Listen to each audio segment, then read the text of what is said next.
მხოლოდ შრომის ბაზარი. უნივერსიტეტი ყოველთვის არის ადგილი თავისუფალი დისკუსიისთვის, სადაც საზოგადოება შეუძლია ყველაზე სენსიტიურ საკითხებზე, ყველაზე მგრძნობიარე საკითხებზე თამამად იმსჯელოს და მერე გავლენა მოახდინოს საზოგადოებაზე უნივერსიტეტის აუდიტორიის გარეთაც. ეს ნინო დობორჯგინიძეა, ლინგვისტიკის დოქტორი, ილიას სახელმწიფო უნივერსიტეტის რექტორი და საქართველოში ციფრული ჰუმანიტარიის მნიშვნელოვანი პროექტების იდეების ავტორი და ხელმძღვანელი. დემოკრატიის ხარისხი სწორედ ამით იზომება, რამდენად ტოვებს ქვეყანა თავისუფალ საჯარო სივრცეებს დისკუსიისთვის. ის არაერთხელ გამხდარა მადისკრედიტებელი კამპანიების სამიზნე უნივერსიტეტზე თავდასხმების ფარგლებში და ახსოვს უნივერსიტეტების მოთმინიერების არაერთი მცდელობაც.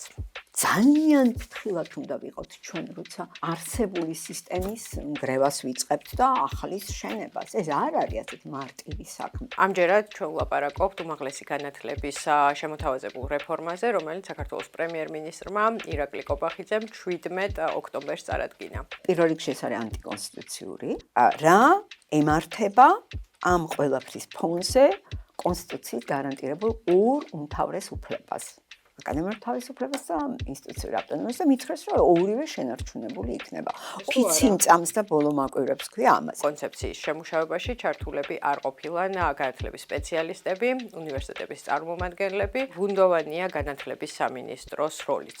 რა თქმა უნდა, არავის კომპეტენციას არ ვაყენებ ეჭქვეშ, მაგრამ ვერაფრით ვერ წარმომიდგენია, რომ თქვა, ძალოვანი მინისტრები, მერი, აჭარის მთავრობის თავმჯდომარე, რა ვიცი, ნებისმიერ ინფრასტრუქტურის მინისტრი, რომელსაც უამრავი საქმე აქვს დარწმუნებული, უცებ ახლა დასხდებიან, ან დასხდნენ აი ამ 9 თვის განმავლობაში და ეს დარგი შეისწავლეს უმაღლესი განათლება, ხო? ან საერთოდ განათლების მეცნიერება, ეს ხო წარმოუდგენელი რამ არის, ხო?